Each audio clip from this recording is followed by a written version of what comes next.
Hey, what's going on, people? Welcome back to Football Therapy with me, your host Jan. I hope you lot are all doing well today, man. I really do hope that. Welcome to a video about Chelsea Football Club. It's not a Chelsea news video, and really it's not a match review. There's a few talking points that I want to take out of yesterday's victory, as well as some things I've heard that I wanted to present to you guys here in today's video, so just welcome to a video. Today I want to talk about how Frank Lampard's clean sheets are breaking records at Chelsea Football Club, which is top notch. A few words on Timo Werner's new penalty taking responsibilities, as well as his ice cold, steely mentality. And finally, I want to talk about Alonso out. Could he be the first to go in January? Why have we not seen him in a long time? Has he fallen out entirely with coach Frank Lampard?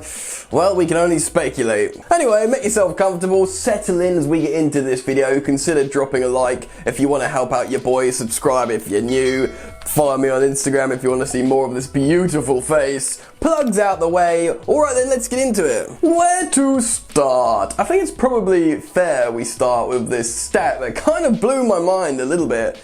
Frankie Lampards Defence. So, of course, yesterday Chelsea Football Club kept another clean sheet at home in the Champions League against Rennes. This is 5 on the bounce for Frank Lampard's Blues. In fact, it's 6 on the bounce, I believe, for Edouard Mendy, but Kepa Arrizabalaga played a game in there, didn't keep... I will be able to talk today. Didn't keep a clean sheet, therefore, pausing the run, but for the whole team, it's 5 clean sheets on the bounce, on the trot, in a row. And when Frank Lampard was being interviewed for his post-match yesterday, he was pleasantly surprised with the statistic of Chelsea kept 5 clean sheets in a row. That's the first time Chelsea Football Club has done that in 10 years. Now, I was probably just as surprised as all of you to hear that statistic, as was Frank Lampard, because he's been the recipient of some negative stats of late. Obviously, Chelsea conceding a lot of goals, a record amount of goals in a long time, and he was informed of that in press conferences, so you can understand why he was pleasantly surprised and had a smile on his face when he heard this statistic. And if we are out to criticise Lampard when the team has problems, you need to absolutely praise Frank Lampard and Chelsea when they're doing things right. And 5 clean sheets on the bounce. Edouard Mendy in goal has only conceded 1 goal in his admittedly short Chelsea career. It is all incredibly impressive, man. So what's changed? Well, we brought in new staff, we've brought in a new centre half in Thiago Silva and a goalkeeper. I mean, Thiago Silva is like the sort of top tier, biggest name and all of that. But he's getting on, man. I had concerns about him. Edouard Mendy wasn't sort of looked at as the best goalkeeper in Europe. Do you know what I mean? But it's all fitting together. The chemistry's there. We've been patient and we should basically be very, very happy with the results. And that's an incredible statistic, and long may it continue. Can Chelsea keep it going and silence the haters? Anyway, mad stat pretty much puts the stamp on how Chelsea are a good defensive team at the moment. Let's move on to the next story. I wanted to spend some time on Timo Werner, because obviously people weren't sure how he started, but he started incredibly well. He scored 7 goals for Chelsea already early doors this part of the season. Remember, first season at Chelsea, first season in the Premier League, first season in England. Now, it's going to help that he is seemingly on penalty duties, because obviously he took the 2 penalties in the Champions League last night when Jorginho was on the pitch. Turns out, Jorginho said it was cool, so he was like, yeah, that was very cool of him. So that's good. Apologies if I've offended any Germans out there with my poor accent. Frank Lampard also commented on it as well, saying, look, it's harsh. Jorginho's only missed 2 for us, and the interviewer actually said he's only missed 3 in his entire career. He was like, yeah, I get it, he's an excellent penalty taker, but he missed 2 recently. Timo Werner hadn't been missing recently, so I think he's happy to shift between the 2 depending on who's in confidence. But everyone's quite happy that the striker's getting goals, that Timo Werner's on it, even though he's scoring goals in open play. It's always good to get a lovely little bit of that stat padding in there, innit? So that's good. But I also wanted to talk about Timo Werner's elite mentality. Of course, he was sent out in front of the press for his pre-match press conference after Frank Lampard, or before, I can't remember which way around it was. And he said similar stuff to what he said when he was unveiled as a Chelsea player in the press conference. It's so positive. This young man is so self-assured, confident, and he believes in himself and he believes in this Chelsea project. He pretty much said, look man, we're not here to just take part and mess around. We're here to win the Champions League.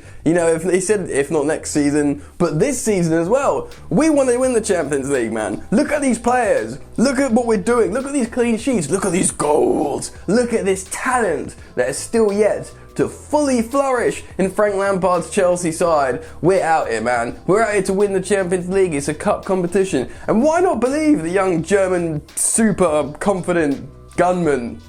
I remember before he signed for Chelsea, I was listening to loads of stuff about him. German journalist, reporter, broadcaster Raphael Honigstein talked about him quite a lot, and he said, look man, you won't get any sort of controversy with this player, and he's one of the most professional, hard-working young footballers in Europe, certainly that he's come across. Just so dedicated, sort of got relative tunnel vision to just succeeding in football, doing the best he can and scoring a lot of goals. And this is already seemingly very, very evident in the Chelsea squad. So marry that finishing ability with that elite mentality, add a few assists from Hakim Ziyech, Ben Chilwell, Reece James, or even Kai Havertz. Loads of people on the pitch that can feed Timo Werner to score a bunch of goals to see Chelsea succeed, both domestically and in Europe.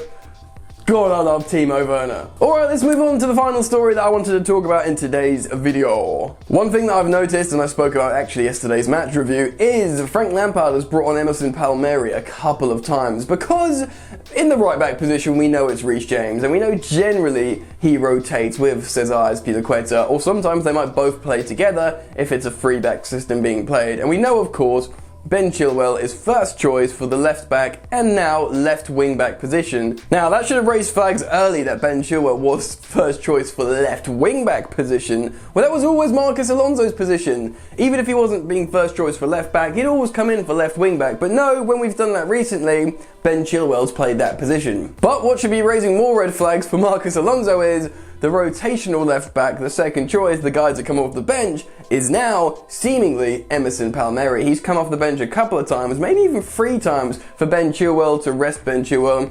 He's come on, and to be honest, yesterday he looked pretty good when he came off. So it's got to get you thinking, he's not the second choice left back anymore, which he was under Frank Lampard early doors.